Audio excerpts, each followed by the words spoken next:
હું હસાવાદ આવ્યો છું ઉપરથી એ હાટું જ આવ્યું હસાવાદ આવ્યો નહીં તો હું નો ફોર્મ ભરું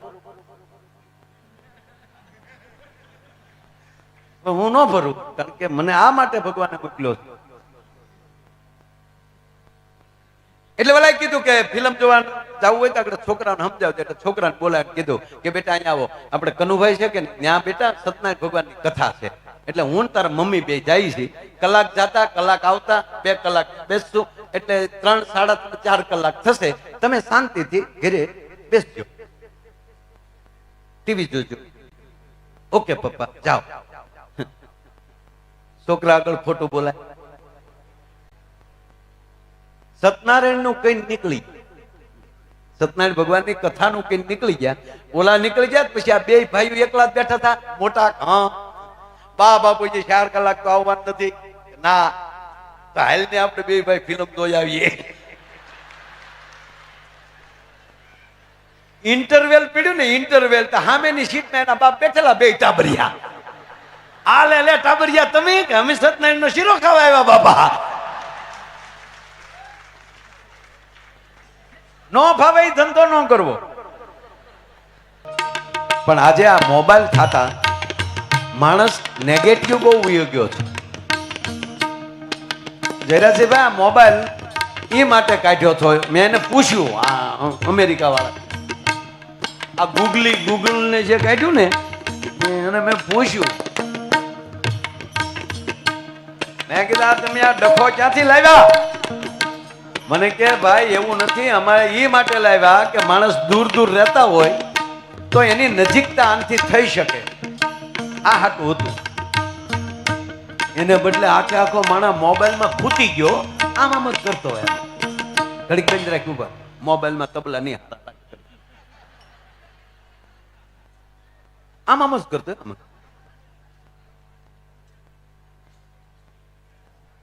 એ જોતા જોતા આમ હું કામ કરવું પડતું ત્યારે આમાં શું હોય છે અને હવે તો એવા ગ્લાસ આવ્યા છે કઈક એની સિવાય કોઈ ન જોઈએ કેવું કેવાય ને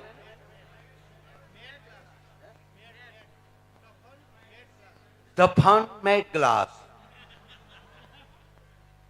મને અંગ્રેજી બહુ આવડે પણ હું બોલું હા છે મારા હું આખો પ્રોગ્રામ અંગ્રેજીમાં કરી શકું પણ ન કરું બોલો હું કામ હું અહીંથી અંગ્રેજી પ્રોગ્રામ કરું તમે ન સમજીએ કોઈ મારે ધંધો હું કામ કરવો છું કારણ કે મારું અંગ્રેજી બહુ હાર્ડ છે યાર ખરેખર અમેરિકા જાઉં ને હું અને ત્યાં ઉતરું ત્યાં ઇમિગ્રેશન વાળા હામાં બેઠા એ મારું અંગ્રેજી નથી સમજી શકતા પછી તો પૂરું થઈ ગયું ને આનાથી તો વધારે અંગ્રેજી હાર્ડ હોય જ નહીં હમણાં એક ભાઈ મને પૂછ્યું મને કે માયાભાઈ તમને અંગ્રેજી આવડે મેં કીધું કેમ મને કે શીખવું જોઈએ મેં કીધું એકેય ભાષા ગુજરાતીની બહાર નથી ગુજરાતી ને સંસ્કૃત એ બધી ભાષાની માં છે હું ખોટી તાળીઓ નથી પડાવતો હાવ હાસુ કહું હવે દાખલા તરીકે તમે અંગ્રેજીમાં બોલો કે કમ હિયર તો ક તો કલમ નો કે બીજો એક અંગ્રેજીમાં ક આવે છે એમાં કે આવે ટાઈપ એમાં ક નથી આવતો ક મ મરસાનો જ કે બીજો કઈ ઈ એટલે હળનો જ તે કે બીજો કઈ કે કઈ ભાષા થઈ ગયો આપ ડોન્ટ વરી એકચ્યુઅલી એ તો અજગર નો દો કે બીજો કઈ એટલે ગુજરાતી ભાષાની બહાર સહેજ નહીં કાંઈ શીખજો ભણજો હું વિરોધ નથી કરતો પણ આ મોબાઈલે મારી નાખે એ વાત થાય બે મારી નાખે મોબાઈલ માઇક માઇકમાં તમે જુઓ પેલા માઇક નહોતા તો આપણા વડીલો ભજન ગાતા હતા હિમાડે વગર માઇકે સંભળાતું કે નહીં હે અજી લોકો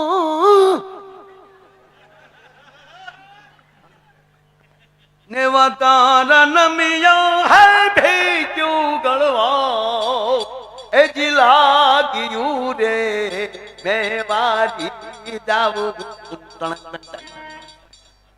हिमाड़े संभळाતું અત્યારે અવડા બાઇક માર્યા તો એમ કે હજી વધારો હું કામ અંદરથી માણસ શાંત જ નથી, ઝટકા ખાય છે.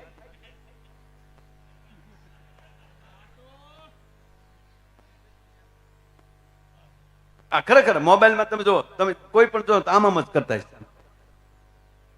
અને બીજું મારી માવું, છોકરા તોફાન કરે મારી માવું મોબાઈલ જ પકડાય. રમાડવાનો ટાઈમ નથી. એ તમને અત્યારે નહીં સમજાય. એ તમે ગઢિયું થાઓ ને તે દી તમારો ડોહા તમને વૃદ્ધાશ્રમ પકડાવી દે. જે માવુએ બાળકોની તોતડી ભાષા બરાબર સમજી શકી હોય, ઈ જેદી માં બુઢી થાય ને ત્યારે ઈ તોતડું બોલે તેથી એને છોકરો હમજતો થઈ જાય. પ્લીઝ પગે લાગીને કહો, હા ઘડીક આપજો ભલે, હું એમ નથી, પણ હાવ એના મય નહીં. હાવ અમુક છોકરાની તો આખું સુઈશું થઈ ગયું, આમ જ કરતા. અમારે બધાને ઘરે જવાનું હોય ચા પીવા. બેટા મહેમાન આવ્યા છે, જય માતાજી કરે ન્યાથી કરવું. મારે કેમ રમી છે બેટા? માયાભાઈ ઈ ભલે હોય, મારે શું કામ છે એનું? આ મેં મારી હગે આંખે જોયું, આ કાને સાંભળ્યું, ત્યારે મને એમ થાય કે આ પૈણ્યા જ ન હોત તો હું આના બાપનું જાતું હતું. આ લેવા દેવા વગરનો નવો પ્રોગ્રામ એ હું કામ લાવ્યા? નહીં, પ્લીઝ એની સાથે માં બની જાજો. મેં પેલા તો આ જેમ હકીકત કહું બાપ, આ 8 મહિના મેં કીધા, ઈ તમારું બાળક મોબાઈલ માગે તો માયો આયર ગાવાનું બંધ કરી દે. પછી તમે જેને પકડાવો તો મને ખબર નહીં.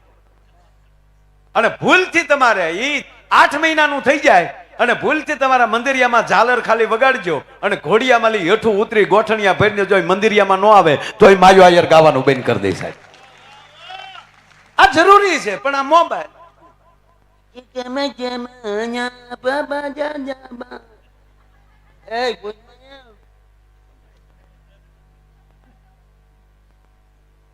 ખરેખર એક જણો આમ કરતો, એને ઘીરે જતો.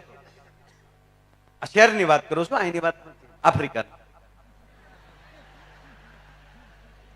આમ કરતો એને ઘીરે જતો હતો. હમણાં ગાડીમાંથી નીચે ઉતર્યો, આમ કરતો. 15 માળનું બિલ્ડિંગ હતું. લિફ્ટ પાસે ગયો, એ આમ કરતા લિફ્ટ બોલાવી, લિફ્ટ આવી. એ આમ કરતા લિફ્ટમાં વયો ગયો. 15 નંબરનું બટન દબી દીધું. પછી મીડિયો આમ કરવા, પણ લિફ્ટ નહીં કોકે રસ્તામાં આગળના માળે કોકે રોકી હોય ને, 7મા માળ વાળા બટન દબેલું, એ ત્યાં ઊભી રહી. આ 15મો માળ સમજીને વયો આમ કરતો. જે 1545 નામનો ફ્લેટ જે ખૂણાનો આવતો હતો, આ 745 બેલ મારી. 745 નો ડોરવેલ દબાવ્યો. આમ કરતા ટિંગ ટિંગ. અંદરથી બેન આમ જ કરતા આવ્યા ને દરવાજો ખોલ્યો. આમ કરતા વૈયા ગયા. ઓલો આમ કરતો સોફે બેસી ગયો. ઓલા બેન આમ કરતા રસોડામાં ગયા. એને આમ કરતા પાણી ભર્યું. એ આમ કરતા પાણીનો ગ્લાસ આપ્યો. ઓલે આમ કરતા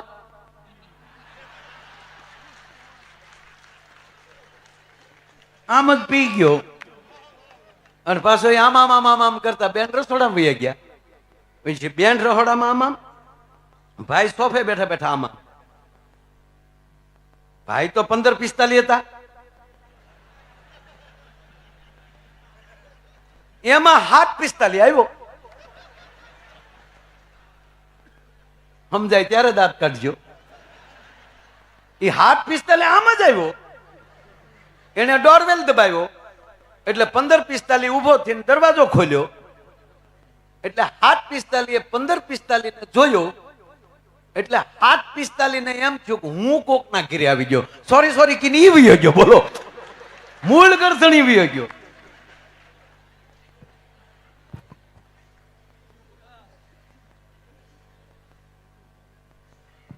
બેન ને એમ થયું કોણ મહેમાન આવીને વૈયા ગયા. એ રસોડામાં બહાર આવ્યા ત્યારે એને કીધું આવો ભાઈ આવો, કયું ગામ તમારું? મહેમાન કોણ હતું? ત્યારે ઓલે કીધું બેન માફ કરજો, હું મોબાઈલમાં બેસી ગયો. એ કોણ આવીને વયું ગયું હરામ બરોબર મને ખબર હોય તો. મારો કહેવાનો સૂર ઈ છે કે તમારી વ્યવસ્થાને જે બગાડી દે, તમારા જીવનને જે, આનાથી બીજું વ્યસન કયું હોઈ શકે ખરાબ?